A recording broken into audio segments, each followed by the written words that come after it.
Okay, welcome everyone. My name is Sam Babiak and I'm the Program Director of the Writers League of Texas. Thanks so much for joining us today for our February 3rd Thursday World Building in Fiction, featuring Afia Atakora, Fernando A. Flores, and Marshall Ryan Maresca. Before we get started, I'm just going to introduce our panelists. First up, we have Afia Atakora holds an MFA from Columbia University, where she was the recipient of the Del Alba Fellowship. She won the 2021 Lannan Literary Fellowship, and her debut novel, Conjure Women, has been awarded the Society of American Historians Prize for Historical Fiction. She was born in the United Kingdom and raised in New Jersey, where she now lives. Thank you, Afia, for being here. Oh, thank you. Next up, we have Fernando A. Flores. Fernando A. Flores was born in Mexico and is the author of Tears of the Truffle Pig, Death to the Bullshit Artists of South Texas, and the upcoming short story collection, Valley-esque Stories. He lives in Austin, Texas. Thank you, Fernando, for being here. Thank you for having me. And last but not least, Marshall Ryan Maresca is a fantasy and science fiction writer, author of the Meridian Saga, 4 braided series set amid the bustling streets and crime-ridden districts of the exotic city called Meridian, which includes The Thorn of Denton Hill, A Murder of Mages, The Holver Alley Crew, and The Way of the Shield, as well as the diesel punk fantasy, The Velocity of Revolution. He's also the co-host of the Hugo-nominated Stabby-winning podcast, Worldbuilding from Panelists, and has been a playwright, an actor, a delivery driver, and an amateur chef. He lives in Austin, Texas with his family. Thanks, Marshall, for being here. Thank you for having me. All right, so let's get started. I mean, just from reading your bios, you can tell that you're all working in different genres and stuff like that. So I'd really like to start by asking each of you if you can just tell us about the worlds that you have built or are currently building on the page. And Afia, I can start with you. Sure. So Conjure Women, as you mentioned, it's my debut novel. It is set in a isolated town in the years just before and just after the Civil War. And so it's about these recently freed slaves, and the main character is Rue, and she is a midwife and a conjure woman, as the title alludes. She sort of has a history of magic and birthing and curse making, and so she's young, but she's in charge of sort of keeping the town safe in this sort of new time that they've found themselves in. So it's sort of set to flashback 10 years in the past prior to the Civil War, and then 10 years into the future after the Civil War. So we kind of see Rue's childhood, how she learned to exist in slavery and exist without slavery. And I think part of the world that I was trying to create with this book was, of course, historical, of course, this sort of complex history that we've all seen before, but also bring new life into it and think, okay, these people are trying to survive. And what is the way that people survive? It's storytelling, it's magic, it's belief, it's hope. And so that was something I really wanted to explore, and something I felt like I hadn't seen before in a historical setting with such a heavy history, was sort of bringing a little hope and a little magic into the world. Yes, thank you so much. And it really is a wonderful book. I think it's been compared to Toni Morrison's work, and I could not stop thinking about Toni Morrison when I was reading your novel. So yes. Definitely a huge influence, yeah. Thank you. Fernando, tell us about the worlds you're building. Well, I have my forthcoming book is out in May. It's called Valley-esque, and it closes out my unofficial, I think what I call my Rio Grande Valley trilogy of books. My first one being Death to the Bullshit Artists of South Texas. It's a collection of short stories that each short story is pretty much the history of this fake band from South Texas. That, and my debut novel came out shortly after that, Tears of the Truffle Pig. And I'm interested in covering all this territory that is, I'm a reader. Before I'm a writer, I'm a reader. I'm a big reader. So there came a certain point in my life when I was like, why write a story? Why write anything in this world? There's so much writing out there. So eventually I had this kind of existential crisis, when I was 30 years old, around 10 years ago. And so I really had to, I really explore, like, what am I doing here? I really had to dig as to what is the unexplored kind of territory that is in literature that is not being, that it doesn't cover, like the aesthetics that I grew up with, which are like psychedelic, weird aesthetics. Usually the kind of literature that comes from the place where I'm from is really like stark and realist, very much part of the 20th century American realist tradition. So I try to break away from that because I'm a big believer in, the oldest stories that existed in this land where we are right now, where I am in Austin, Texas, were fantastical, weird stories with personifications of like the elements and time or something, things that are now lost to the oral tradition because of what we call literature now. So that's pretty much what I try to do. Thank you, Fernando. Marshall. So the majority of my books have been set in the city of Meridian, which is, I definitely, what I write is very traditional fantasy, but I do try and dig in deeper to that and interrogate a lot of the presumptions of what traditional fantasy is supposed to be. And with those books, one of the big things I've been doing is showing this city while it's in the process of change and how that affects the characters in the world around them. And then most recently, my book, The Velocity Revolution, was a book that I put in a completely different world where I wanted to play with technology and play with other elements of the world that I hadn't done at all with Meridian. So I made that one a diesel punk novel. So it is filled with motorcycles and trains and tacos, and it's about a city that is being colonized and being occupied by another culture, and the fights that the locals have of trying to gain their freedom, and what freedom even means when you've been colonized for generations. And then my most recent book is An Unintended Voyage, which is set in the same world as Meridian, but in a city on the other side of the world, where one of my minor characters from the other books finds herself just stuck in this city on the other side of the world, and thus has to navigate culture, navigate language, and all this to be able to find her way home and survive. So,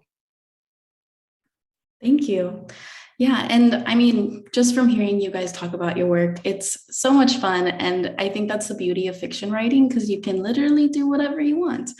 So you can bring worlds back to life. You can really lean into the fantastical elements of a place, or you can just create an entirely new world from your imagination.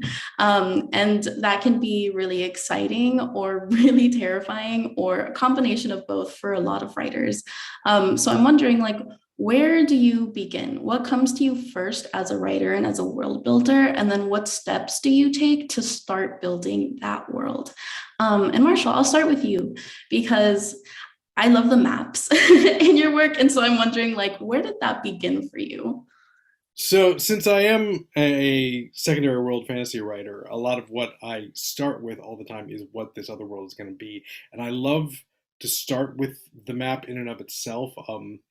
Just doing, a lot of times I will just do map work first, just for the sake of figuring that stuff out, and then I find the cultures and find the stories out of the process of doing the maps in the first place. And so it tends to be a very involved process, just because I will start fiddling with something with no idea where I'm going to go or if it's going to be anything useful whatsoever.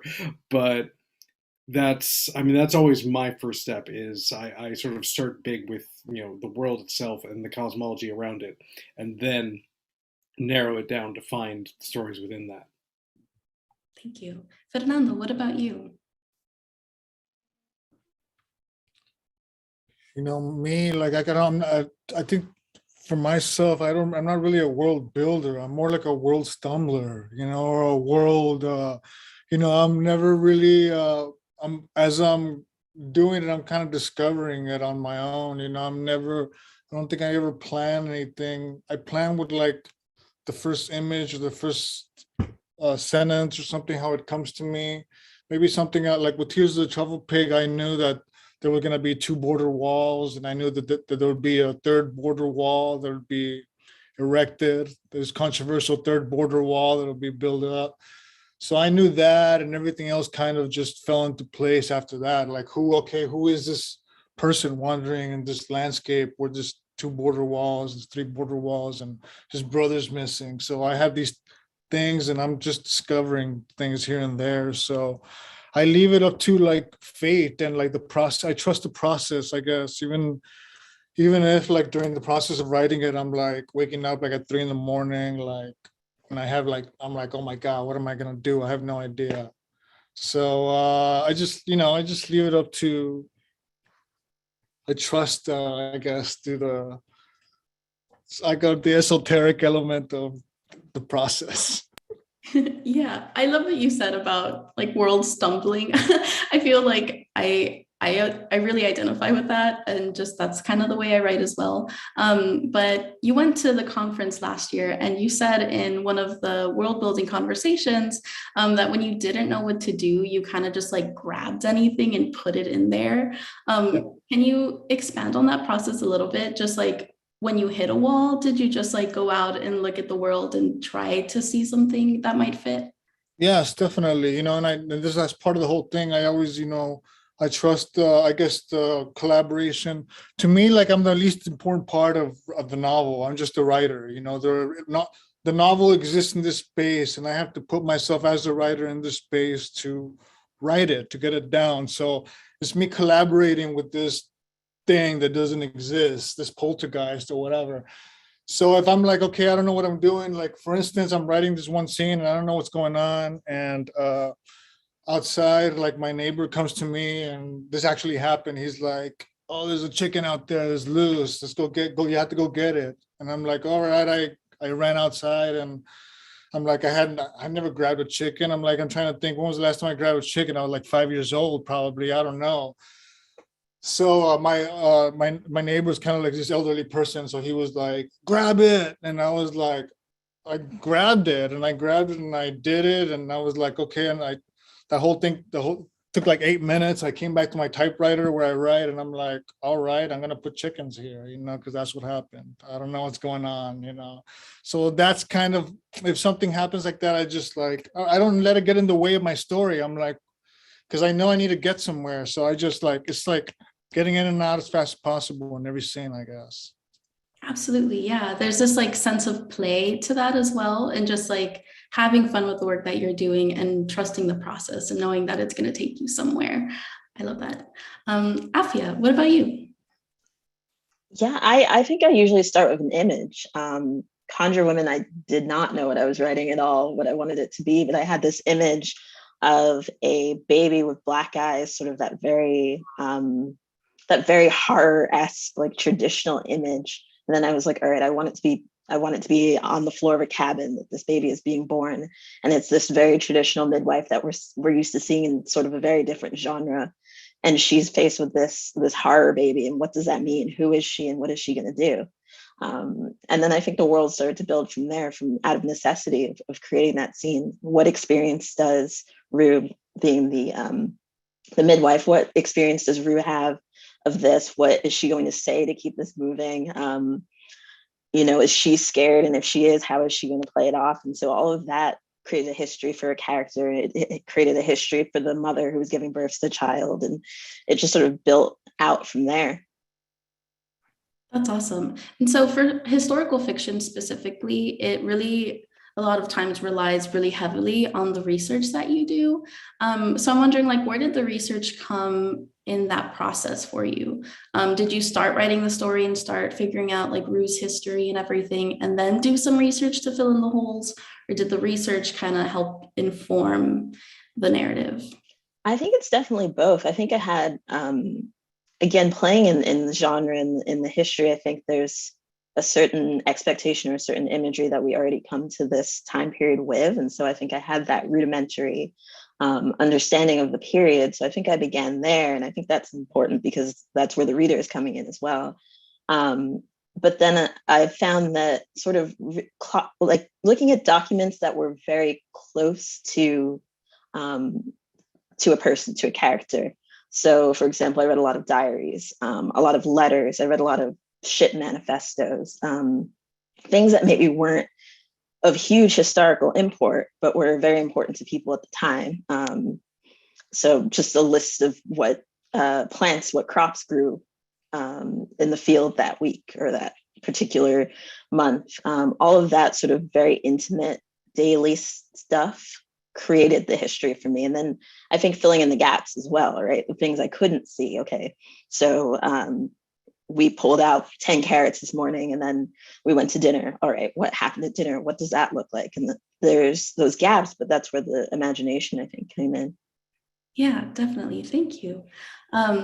So I think with world building, there is so much more that you have to know as the writer than the reader actually needs to know once the book is out there and everything like that.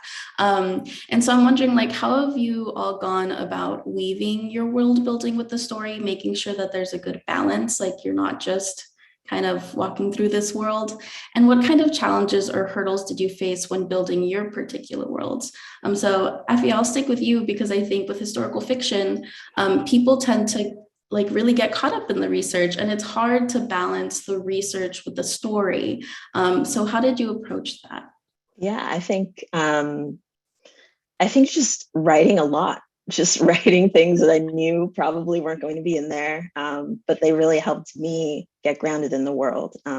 Again, just writing those sort of mundane scenes and figuring out what the characters would do and what limitations they had based on what time period it was or what the world was like, what their view of things were, how that was limited, right? If they were only in one area of the country, what was their experience of, say, the Civil War? If they weren't getting the news or they weren't getting letters. So just staying within that point of view, that very sort of realistic point of view of what it's like to be a person in any time period. I think it was helpful to remember that I was creating history, but it wasn't about telling the history, it was about telling about the people in the world. And so I tried to keep that in mind as much as possible. Thank you.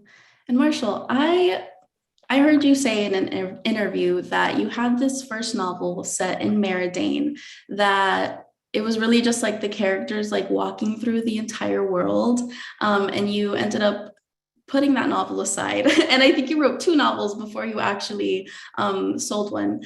So I'm wondering if you could talk about that first novel and the process of just like on your own, just like exploring this world and then figuring out, actually, these are not the stories that I'm telling. Well, that trunk novel was very much I have done all this world building, so now I have to show you the whole world, because if I did all this work, now it's your turn. And that's a terrible reason to write a novel in the first place. Um, so one of the things I definitely learned in that process was that just because I had done all this work didn't mean I have to then, you know, impose all this work on any reader. And I think that's a really important thing for any fantasy or science fiction writer to learn, is that you don't need to give it all, especially all at once, to your readers. You just need to tell them what they need to know to understand the story. And one thing I've learned over time is you really can trust your readers to follow along, and you'll be amazed at how little you actually have to explain to them. Because I've read so many things where people were like, "No, I had to tell them this whole history of this and the whole history of this, or else the readers wouldn't understand what's going on." I'm like, "No, they would have understood. They would. Readers are very smart. That's why they're readers." and and so yeah, that process certainly helped me figure out things about how the world worked, but it was also a realization that that wasn't actually a story. It was an excuse to go from place to place within the world, and I needed to more focus on actually telling an interesting story and using the world as flavor for how that story was going to go, rather than as an excuse to show off the work that I did. Thank you. Yeah. And so for your next book, or not like the first books that you sold, The Thorn of Denton Hill and A Murder of Mages, like what about those books was like that aha moment? Like, oh, these are the stories that I want to tell. Well, so after I had realized that this world spanning thing was not really a book at all, um, I narrowed my focus to just the one city and then dug in to find for myself what are the interesting stories I can do within this city. Mhm. And those were two of the ones that I found. And so in doing that, I'm like, okay, with each of those, I can focus on like a different part of the city, focus on very specific points of view, and use those to expand upon what is possible within this world. And then from there, I think it's very important whenever you're telling your story within whatever world you're doing, be it a historical world or a modern world or a made up secondary world or in the future, is you want to really give your reader a sense that there is so much more going on beyond the scope of your story, but stay focused within the scope of your story. But that you always want your reader to believe that if they were able to, like, in some sort of like open world video game, just steer away from what's happening in your story and go around the corner, they're going to still find more stories and more life wherever they go. As opposed to, I've read a lot of stuff where you feel like if you stray from the path, you're going to walk around the corner and find like actors having a smoke break behind the flat rather than depth and reality. So I think that's the most important thing there, is to find the stories you're going to tell, but have them be within the framework of so much more life and depth and make that feel real. Thank you. And Fernando, what about you? I heard this one time in a panel, someone said that it's harder to create a near future or a dystopian future that is sort of based in our reality, but not, than it is to like create something totally from scratch and stuff like that. So I'm wondering, like, what challenges did you face when you were building your worlds in Tears of the Truffle or even your short stories? Gee, I'm unsure how to answer that. What challenges did I face? My challenges were just narrative challenges, I guess. I knew I needed to get to a certain point in the narrative, but how I was going to get there, I had no idea, really, I treated the whole thing like a performance. I saw myself, all right, like if writing about immigration, if writing about, you know, racism and all these things that I was dealing with was against the law, how would I approach these things to get it through the censors? I was thinking a lot about the Russian writers from like 100 years ago who couldn't write outside of socialist realism. And a lot of those writers that wrote with kind of esoteric, crazy stories went unpublished. And so I was like, all right, if all these things that I'm dealing with were against the law to write about, which actually could be a reality probably in a year or something like that now, how would I do it? So I was like, so that's how I approached it. I was like this fake writer within this world. I don't know. And I just wrote it.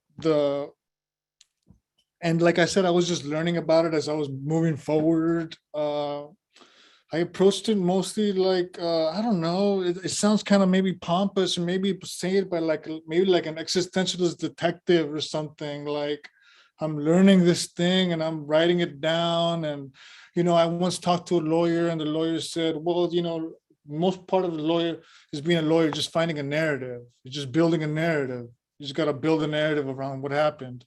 Mhm. So I'm like, I thought about it. I don't know why that was really present to me doing this. I'm like, okay, I got to collaborate with the material and find out what's going on here, And I thought a lot about like really esoteric things, also like, Macbeth, like Shakespeare's play is the shortest play, but from the beginning, like the first scene is the witches scene, Any other writer would have put that in like the third or fourth scene, in the witches, but right off the bat, boom, there's things happening from the get-go, and so it's really interesting to me as a piece of work, so I don't know, all these things were very present in my mind as I did it. And the hard part was like I wrote the whole thing on a typewriter, and the hard part was just knowing what was going to happen. I wrote it on 3 months, so every day I wrote a little bit something, and I don't know, it was frightening. It was a frightening experience. I never had it happen again, and I'll probably never write a novel like that again in my life, but I recommend it. I recommend it to everybody to do it. Thank you. And Fernando, I'll stick with you for this next question. But I think when we think about world building, it's all about the details, like the details that make the world fully realized. And I really want to dive into like how we can use details to build the world, and also like kind of what details can do a lot of that work for us. And so Fernando, in your book, Tears of the Truffle Pig, there is so much media in the book. Like we hear the radio, which actually fills in so much background information for us. We see newspaper headlines. There's a movie in the book, and all of this kind of stuff that really informed not just the character's life, but like the world, the greater world. So can you talk a little bit about that? Yeah, I think that in a lot of parts, like in a lot of novels, you often forget that all these things exist in real life. Like sometimes you read a novel and you forget that humor exists because it's just so stark, So, I remember all these things, even if I'm dealing with terrible things, like there's always moments for humor, like even if terrible things going on. Like I'm sure we've all been present, like in a terrible situation where even if it's just, you have this weird moment of laughter. So I remember all these things in writing. So I try to fill in these little details and things like songs and things. I'm influenced by everything. I'm influenced by cinema, by songs. And it's also like an invitation for me to make something up. Like why write lyrics of a real song where I could just make it up in my head, and I could just get a real song that exists and write it. This is usually what I do. I get a real song that exists and put it in what I think that I make up what they're saying, like what I think they're saying or whatever, and I think it adds like a weird edge or dimension to this. Like recently I reread Philip K. Dick's book, The Electric Sheep, the Electric Sheep one. And there's always like a talk show host like in the background of that book that is not really, you don't see it in the book or in the movies or anything, but there's like a weird talk show host in that book. And I'm like, and Philip K. Dick always does this, I realized, recently. I didn't read Philip K. Dick until later on in life, until the last few years, but seeing these things in his work is interesting to me. And just, I think that adds a lot to these worlds, because these things have to exist, right? Like the radio or things, the equivalent of these things exist in whatever you're doing, I think, so I don't know. Thank you. Yeah. Marshall, what about you? I think it's so crucial to take all the little details through the lens of the characters that you're writing, but also to remember what those details are going to be for different characters, because different characters are going to feel, intrigued by so many different things, and to give them that sort of richer inner life, you're going to want to find all the other different details that are different than the things that I would notice or you would notice or anybody else might notice, and what's important to them. So I try and make a point of having every character have these very unique points of view, and with that, seeing very different specific things within the world to then flesh that out and give it more reality and more life. And I'm also a big believer in using negative space, that if you say the right things or imply the right things, that then your reader can take that little piece of information and from that expand out so much more of what the world is around that you don't have to explain to them, but becomes clear just because you said one thing or another thing. Like if you mention, that, corn is growing nearby, then you've said so much else about the culture and the world around, wherever you've set the place, just because there's obviously then people growing corn, and then there's the whole infrastructure around that. And why corn, and what does that mean? And all of that can then imply so much more that you don't have to then break down and explain to your reader. Thank you. I think really cueing the reader in subtle ways like that is really helpful. Negative space. I was thinking of absence, and like, especially if you're writing like a dystopian novel or something, like you can point to, I don't know, like a canyon and be like, well, that used to be like the Rio Grande, and that like kind of informs people. Afia, what about you? Yeah, I think I love that about negative space, because I think I try to play with that a lot, and just in sort of in drawing the world, right? I think there's a sort of impressionistic aspect to my writing that I try to keep, right? I try to suggest things to the reader so that they imagine the gaps that aren't there. And I think there's a lot of opportunity to that with details and objects and things that have meaning, that have different meaning for different people, and sort of playing with that, and letting the magic and the imagination happen sort of between us. Like, it's not all me, it's also the reader sort of bringing in their interpretation of that scene. And again, I keep going back to playing with genres, but I think that's a space that sort of has expectations that are also individualistic, and being able to play with seeing an image and bringing prior knowledge to it, and then adding to that and building on and saying, okay, what if XYZ happened? You know, what if a child was born with black eyes? What if a woman had magic powers, but she was enslaved? Sort of that game of what if allows me to come up with a story, but also kind of allows the reader to come up with, again, those worlds and those things that, like Marshall said, are happening just off the page as well. Yeah, thank you. So I want to take a moment to also talk about structure and form, and how that might influence or speak to or help with the world building. And Effie, I want to stick with you because your book is in braided timelines. And so I just thought that did so much for me as a reader in getting to know the world, and then seeing like Rue in the present time and then Rue's history. And so how did you think about that? How the structure sort of affected the experience for the reader? Yeah, I think originally for me, as I said, I started with an image, so I didn't necessarily plan to write a novel in this style, in this sort of back and forth braided timeline. But I think it sort of necessitated itself, in that I was writing about, as I said, the years just after the Civil War, the Reconstruction era. And I sort of wanted to stay originally in that 10-year time period.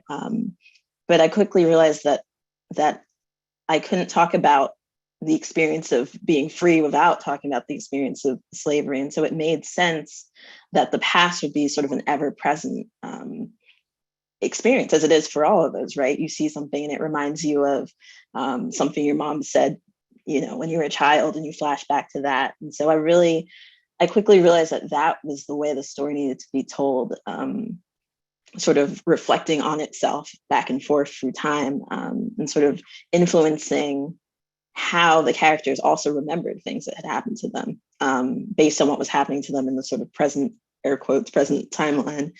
So it came very much out of just necessity of realizing that was what the story was about, was time and history and experiences. Well, thank you. Fernando, for you, I'm really curious how your world building or world stumbling changed in terms of how you wrote your novel versus how you wrote your short stories. I have not been lucky enough to read Valley-esque yet. It does come out in May, I believe, so everyone can pre-order it already. But it has already been described as like dancing between the fantastical and the hyper-real, and just like uncanny borderlands. And I'm so curious how that process went for you. No, I don't know. I don't know if I try to do something different. I guess I'm interested in something different every time I approach a project. I just finished, like, my next novel comes out in February 2024. I finished writing it like late last year, and it was a different process as well. I guess, yeah, I don't know. I guess I'm not really, I'm interested in every like genre. Like I like, I'm interested in like the Western and the Rome. I like Rome and everything, and I guess I try to put everything into every book, in some kind of formula kind of way, I try to put a little bit of like Tears of the Truffle Pig, I think has elements of like everything, because I think I'm a big believer that like in South Texas, like in the border, like every genre is happening at every moment on the border. Like every day in the border is like a sci-fi speculative story. There's like a romance story. It's like a Western going on. There's like crime going on.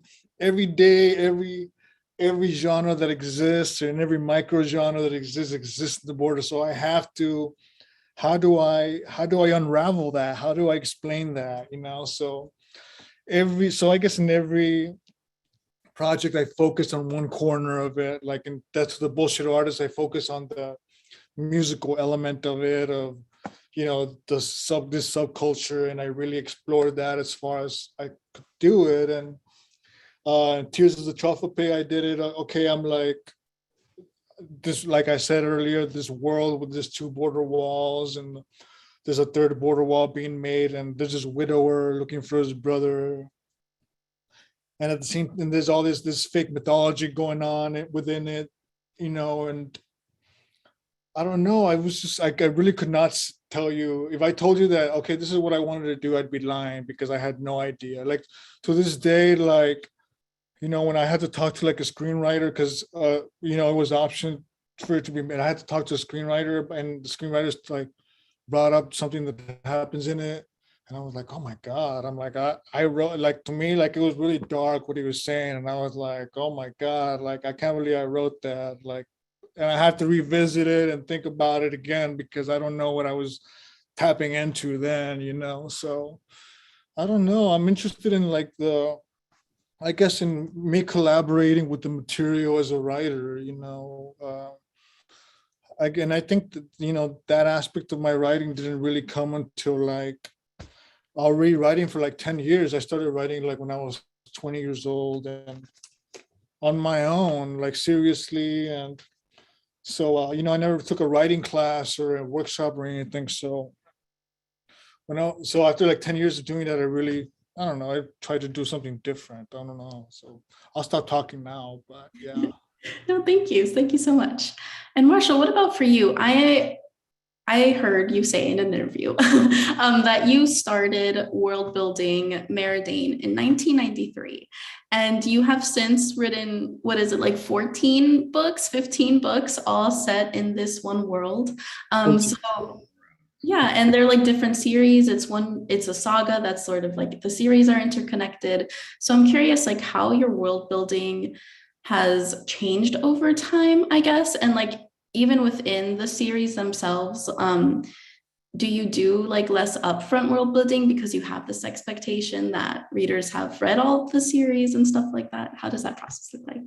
Well, certainly when you're writing later books within the same series, you can trust that the readers have at least, or at least interested enough that they're going to try and go along. But again, like I said earlier, you really can trust your readers to figure out what's going on, and you don't need to over explain like deep history stuff about the world unless it is specifically relevant to that specific story and the circumstances they're in. They are, if the characters are not going to be doing something or dealing with something that ties directly to something that happened 800 years ago or whatever, there's no reason to bring it up because it's not relevant. So while I've done all this work within this world, I also know there's no need on a in a book per book basis to dump that out on the reader, because there's not going to be a quiz later, because why would I do that unless it is particularly story relevant? And when it is, then I try and seed that in as organic to character as I can, and I'll do something like have characters go to a play, and the play is historically based, and so in seeing that, they'll then be able to be like, well, that's not really how it happened, or something like that, and then use that as the context to be able to, to explain to the reader in a way that stays rooted in the moment and isn't taking you out of the story, but instead pulling you deeper into it. Right, thank you. Yeah, I think throughout all of this, like we have talked about how if you're going to include something in the world, it has to have some sort of narrative value. And a lot of times that is directly tied to character. But how can people sort of figure out what has narrative value? And then how do you, like, from there start to really, sorry, I kind of just lost track of my question, but then how do you decide if something has narrative value? And then how do you try to make sure that you're not just like info dumping all of this information on the reader because you believe that it's important? And Marshall, I can stick with you. So one of the things I love to talk about on the podcast is a concept I call the on-ramp to a story. Now, especially at the very beginning of the story, you need to basically give your reader the opportunity to get up to speed with your story and join in with it and merge with it, and then be able to follow along smoothly. So if you give them too steep of an on-ramp, then they're not going to be able to get into it. So you need to be able to give them enough space to move into it without it being too slow or too boring. Or in the case, the best metaphor of what a lot of info dumping is if there's a bunch of billboards right on the on-ramp, then we'll distract them from getting on there and getting up to speed. But I think the main things you need to do is rather than like tell them information about the world that's like, factual or history or anything like that, you need to tell them the things that are going to challenge the presumptions they're walking into the book with. Because if, say, in the world you're building, you're doing something completely different with the way societal structures work or the way marriage and relationships work, you need to be able to show that in a clear way so that your readers won't be like, well, that can't be how it's supposed to be because that's not how the world works. But you're saying, no, this is how the world works. So those are the most important things to do within that space, is not give them just raw data or information or things like that, but the actual things of how the world works and how that affects your characters that are different from what your readers are going in presuming. Great, thank you. Afia, what do you think? Yeah, I think that's something I struggle with a lot when I'm writing myself. I think I ask myself, okay, am I adding to the characters? Am I adding to the narrative? Am I moving forward? And I think the way that I try to think of it is, is this organic to, if this person was in any normal time, in any normal place, would this draw their attention? So in a historical novel, I think about if I'm writing about a time period where there was a battle going on, I think about, okay, what does my day look like? How much am I looking at, say, the news or looking out the window or engaging with the outside world? And how much am I just worrying about what I'm going to have for breakfast? And, what am I going to wear today? Trying to balance that level of realism and remembering that these are people, or they have to feel like people for your reader, and that they're not really concerned with the world. They're living in it. They're not looking at the world. They're in it, in the way that we are in it, in the way that we are always in a point of history, and maybe we'll reflect on it. And that, I think I use that as well as sort of the reflection of time, being able to look back on a time period. I think again, storytelling, I think, are ways that you can sort of reflect on the world and reflect on, your memory of it, etc. And I think we do that as humans, and so the characters get the opportunity to do that. But I think on a day-to-day, in a normal scene, it's more about the character and it's more about the plot, and everything else just kind of filters in the way hopefully that it does in reality. Thank you. Fernando? Can you repeat I lost track of Oh, what you I was just kind of asking, like, how do we determine if something actually has narrative value like, in the book, and how do you avoid the info dump once you are trying to get this across to readers? yeah. I think personally I'm bad at like info dumping like myself.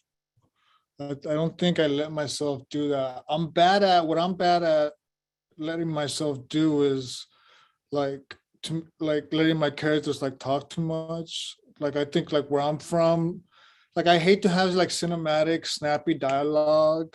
I'm really like anti-cinematic dialogue in my stuff. So the result of that is like my characters end up going on like sometimes like 2 pages rants, just talking about whatever. I don't know. Like, and I try to, of course, have it be useful what they're talking about. So when I, so like in Tears of the Trouble, every once in a while I fall into a trap where something that is said could be a scene or something like that. Like, and usually somebody tells me, now I'm really good at seeing it myself, but before, like, my agent would see it and they'll be like, my character said something important that happened, and then my agent would be like, okay, I think something needs to happen here. I think there needs to be a scene. You can't just say, this character hit a dog or hit somebody and died. You gotta actually, okay, he's like, okay, you gotta show that. You can't just be like, oh, this happened, yada yada, I'm gonna go on. So I don't know. And also every once in a while I have to stop, and I hate to say it like this, but I like think about the trees, like, and I tell myself something like that, like, have I described the trees yet, or something like that, or I guess in my sense of space, like I noticed that like some beginning writers do this too. They don't describe the space they're in or something, and you have like 3 scenes go on and you never describe the space you're in, so I don't know. I just that's it. No, thank you. I think describing the space that you're in, like, it seems so simple, but it's actually so important. And I've heard that like readers can't like remember or like really take in what is going on until they're like grounded in a scene. And that is really important. So I do want to take a moment to talk about language. I want to talk about dialogue and speech and how that works as a part of the world building process. And I'm going to start with you, Afia, because your dialogue in Conjure Women is incredible. It is so very clearly like not contemporary. And so how did you accomplish that in an organic way? And how did you think about the dialogue as a tool for world building?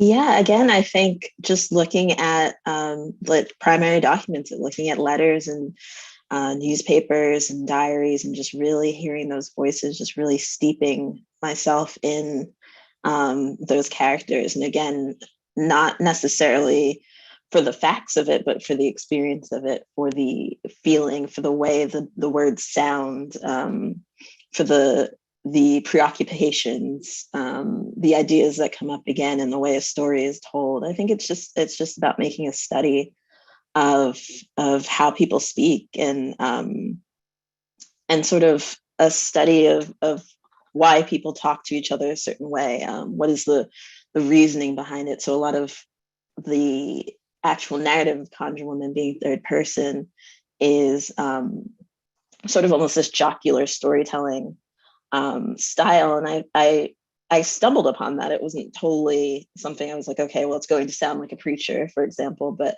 once I wrote the first scene, I sort of heard that voice. I was like, okay, why is this the voice? And if it is the voice, what role does it play in the story? Even if it's not a character, what role is it hyperbolically telling you about Rue, or is it exaggerating certain memories or certain occurrences?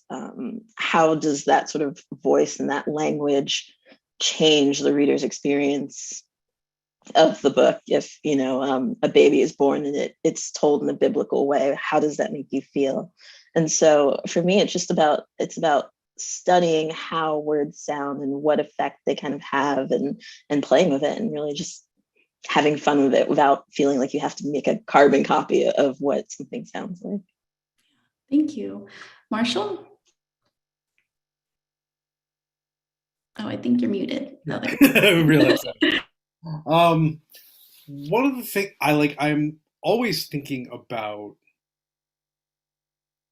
how people speak in a way that tries to be as fluid and normal as possible. I started, in theater and started as a playwright, so I am constantly thinking, especially when writing things involving fantastical things, of the bit when apparently this is the legend of what happened on the set of Star Wars, where Harrison Ford said, "You can write this shit, George, but you can't say it." But I always think about how what I'm writing dialogue wise is going to flow off the tongue, but also how that fits within the world. One of the big challenges I had when I was writing Velocity of Revolution, which is a story in which, as a society, the society is very pansexual and polyamorous, and so there are no social stigmas about sex within it whatsoever. So then what I found myself doing so often is catching myself when I had somebody using, I'm going to swear now, use the word fuck in a negative way, because I'm like, that would not fit within this world at all, because they would not use it in a negative way, because it has nothing but positive connotations. There's no sense that's a negative word. So I constantly had to catch myself in the dialogue itself within that. And I think that's always an important thing to do, is to note, especially in anything with profanity, is why are those words profane to your characters? And that's always a fun thing to play around with. Yeah, thank you for that. I love that. But also, what about you? There's you made up words in your book. There's Spanish in your book as well, and it is kind of an alternate reality. And I thought this was so interesting. Like the Border Patrol is called Border Protectors, and so there are these like slight changes that you made. Can you talk a little bit about that? Yeah, I'm lucky enough that, my editor and the good people at, FSG give me quite a bit of liberty, So, my book's called Valley-esque, they let me make up that word, They let me make up truffle pig and put it into, a thing. And I have words in Spanish and words in English that I appropriate and you do different things with, and it all just came very naturally to me. It all just happened. I wouldn't have done it any other way. And this, I'm a big fan of, having a slang. I'm a big fan of slang and making up slang within the narrative. Like the word filter is used for this process that this illegal process that is used to resurrect extinct animals is referred to as filtering, and I just came naturally to me. I was like, okay, I'm just going to use this word, and I never explain it or anything. My characters just use it, there's there's cubic pesos involved. I forget what the denomination is in truffle pig that they use, like the money and everything that I just make up, It's just fun to me. It's just fun to me to do it, And it's like I said earlier, like making up like songs and like movies. I have a James Cagney movie. I have a fake James Cagney movie in Tears of the Truffle Pig because I love that kind of dialogue, that James Cagney, that snappy old timey like dialogue. And I'm like, I've always wanted to write dialogue like that. This is my chance to do it. So I just made it up, and I have this fake exchange that he has with the priest in there, like argument, like this like the culminating scene in the movie. And it's just super fun to just make stuff up that I've always wanted to do. Like I've always wanted to write a punk song, but I'm not in a punk band, so I'm just gonna make up these weird lyrics that are coming from the stereo as my character is gonna go do something, so. And it just layers. You just, if you don't have an opportunity to write a whole scene or something, have a news bulletin coming out of like a car or something, adds a lot, to me anyway. So I, it's also a balance of like showing and telling too, like I like to tell, I like to tell, and I'm like, I try to break as many rules as possible and make them work. Make them work. That's the thing. Not just break them, but make them work. Something. Whenever I hear an author's advice, like a writer say, "Don't do this, don't do that," I always do exactly what they tell me not to do, but try to make it work and in my stories. Thank you. Yeah, I think the key takeaway here is that we should all just be having fun. But yeah, so to our audience, this is going to be the last question as a part of the panel discussion. So if you have any questions that you'd like answered in the Q&A, please add them to the Q&A box now, and then we'll jump right in when we can. So for our panelists, I think it's really important, and I think a few of you have already touched on this, to read if you're trying to write. And so I'd love to hear your take. Like, what do you look for as a reader in terms of world building? And do you have any recommendations for us? So Marshall, I can start with you. What do I look for? I don't know what I look for specifically, but I know what I see it. Like I know when I see the writer has been making deliberate, strong choices as opposed to resting on presumptions. And whenever I see that, I always get very excited. Few of the books that I've read recently that really I thought did just amazing, interesting things. Top of my list is Fonda Lee's Green Bone Saga. That's Jade City, Jade War, and Jade Legacy. I mean, that's one of the most powerful secondary world fantasy things I've seen in a long time, that just blew the doors open of what fantasy can be along those lines, and it's just incredible. A few others off the top of my head. There is I want to say the Rook and Rose series by M.A. Carrick. There's the Sunken Empire. The first book is Bone Shard Daughter by Andrea Stewart. What else? There's some good ones.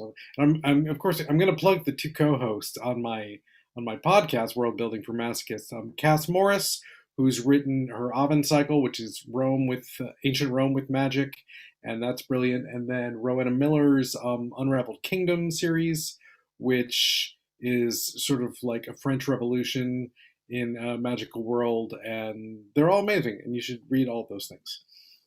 Thank you, Marshall. And yeah, to our audience, like, we have really just touched the surface on world building. So if you really want to do some deep dives, Marshall's podcast, Masochist, World Building for Masochists, is really great.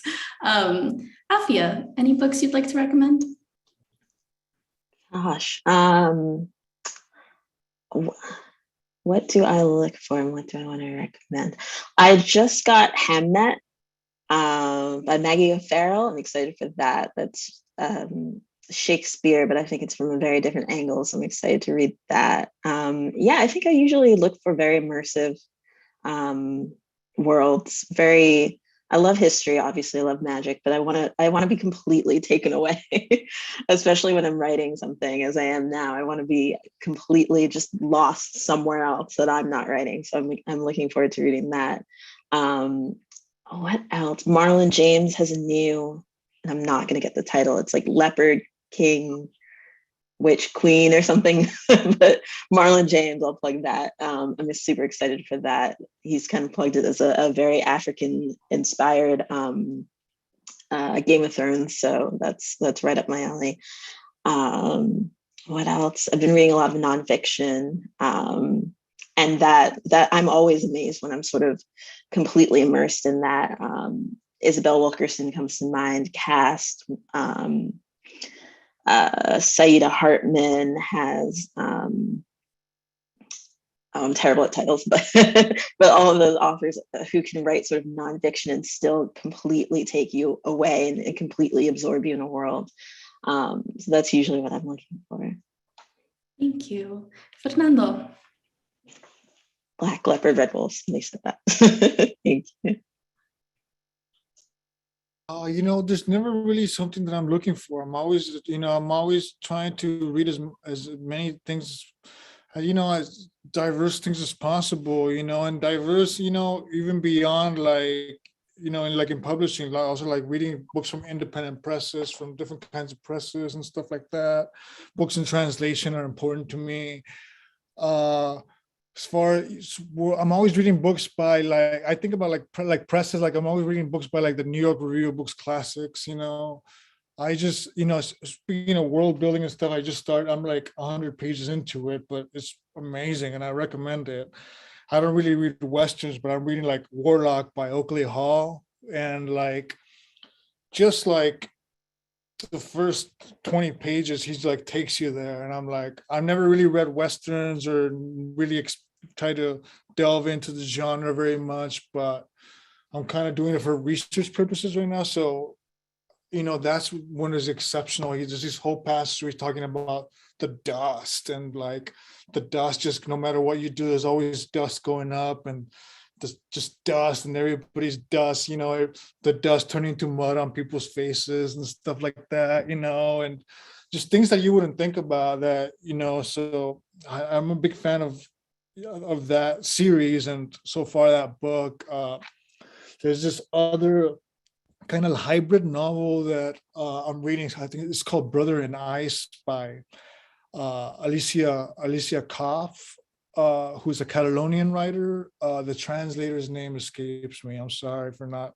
knowing it. But it's a strange hybrid novel about like polar exploration. It has a lot of like facts about polar exploration and also about her brother who has mental illness. So it's a lot of these parallels that she kind of like finds in it. And it's a very interesting and super unique novel, and I highly recommend for anybody who's interested in strange story, especially polar exploration. A lot of weird facts about polar exploration that are fascinating. Speaking of maps, if you're interested in maps and how that all came about, so I don't know, just try to cast my net as wide as possible as far as reading, and things that challenge me, especially if it challenges me. Mm-hmm. Thank you. Yeah, so that is it for our panel discussion. It was great speaking to you all, but let's hop into the Q&A. So if you have questions, add them to the Q&A box, and we're going to get to as many as we can tonight. So first question, I'm glad to hear about the use of maps, but I wondered if any of you use outlines of the plot to keep your story moving forward as you build your worlds. And this could be like a free-for-all. You can all answer, only one person can answer. But any thoughts on outlines? I personally am a huge fan of outlines because I need to build the roadmap of the story before I know how the drive is going to go. But that's me and how I write, and I am very much not a prescriptivist of like, you need to do outlines, but you should. I'm a big believer that everyone should, if you want to learn how to write a novel, you go listen to a bunch of other people talk about how they write a novel and pick and choose the things that you're like, that's a little thing that could work for me. Rob everyone's toolbox and build your own toolbox is really the best. And so, yeah, I built my own outline system because I was doing a thing early on where like I couldn't figure out how a novel was supposed to be structured. So I did a lot of like, I first did a lot of reading of like, this is how you should structure your novel. And I found it incredibly unhelpful for what I wanted to do. And then I was like, okay, then what do I want to do? And I studied, instead of studying other people's ideas about what structure needed to be, I studied the sort of things that were like what I wanted to do and broke down what those the structures of those things were, and thus developed my own outline system for it. So rather than, I'd say if you think you need outlines, and I think a lot of people might need outlines, but I'm not going to say you must need outlines, is figure out how to outline based on what you want to do rather than take somebody else's advice of what an outline is supposed to be. That's great advice. Thank you. Any other thoughts on outlines? Because I bet Fernando is not an outliner based on everything else. I've had to learn. I'm learning. Like recently, I've been like, I've been seriously, like I wrote a screenplay late last year, and I'm like more actively like working on like stuff like that. So I have to force myself to outline now because there's other creative people involved who I have to show things to. So I'm like, maybe I should incorporate some of this into a future work of mine. So I'm trying to, like I said, I never approach a project differently, but I do want to kind of try that sometime. How or what, I don't know. Thank you. Okay, next question. Short stories don't provide the world building space luxury of a novel. What are the most critical elements in establishing a world in short fiction? Fernando? I don't know if I agree with that. I think it's easier to do it, because you just do real fast. You just go in and out, you don't have to, at least, I actually, that's the experiment I tried with my forthcoming collection of stories. I have different kinds of stories in there, and I don't know, I just try to do it as a challenge, like I tried to write like a murder mystery in 1,000 words, and I'm like, all right, I try to do that just for fun, so I don't know, it's fun if you challenge yourself and see if you can do it. I don't know. Thank you. Any other thoughts on the short story? Yeah, I think that's a great challenge. Yeah, and I think that goes back to what we were saying about sort of forcing yourself to narrow things down and to not info dump and to not indulge in sort of the world that you've created. Like, all those things, but sort of encouraging yourself to use the least amount of words and the least, and give the least amount of background and still have a story. I think that's the challenge, and it helps. It helps a lot. Thank you. Next question. When the world you're building is based in history, or in this person's case, the folklore of a particular culture that they're only loosely associated with, how do you balance being respectful of that history, culture, folkloric tradition, while also wanting to play, to do something unique, to be free to write fiction? Afia, I can shoot this one over to you since you are our historical novelist here tonight. Yeah, I think, I mean, for me, writing my novel, writing Conjure Women, it is, of course, about slavery. It's, of course, about sort of a naturalistic approach to healing. And there's a lot of allusions to Anansi stories, which are from where my parents came from, but aren't necessarily the stories that I grew up with in America. So I think in that it's definitely about being respectful. It's about, again, recognizing that these are the beliefs of real people, and belief is important and powerful. I think that's something I tried to keep in mind in the stories that I was working on. And then I think also, I think allowing yourself to indulge in your imagination and not lean too much on the folklore, allowing yourself to say, okay, this is the framework that these folklore stories are based on, but I think there's the opportunity to sort of go beyond that and understand the function of them and still be able to make your own without totally stealing from a culture, or totally borrowing a story whole cloth, but seeing really what effect and what power it has, and then building out from there and really making it your own. Okay, thank you. Any other thoughts on this question? No? Cool. Okay, I think this will be our last question for the night, unless someone throws in one more. But how do you stay immersed in the world you're building, especially when the dramas of daily life and world events pull you out?